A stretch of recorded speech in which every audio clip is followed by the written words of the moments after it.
So if we want to divide this evenly, there's two ways we can kind of think about this. So the remainder theorem actually says, so if we call this part up here f of x, if we were to plug in whatever value makes the denominator equal to 0 into f of x, then that will give us the remainder of this.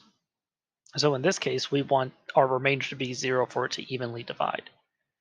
So if we set this equal to 0, that'll just give us x is equal to 5. So what we want to do is check or plug in f of 5 and then find whatever value of c will make this equal to 0.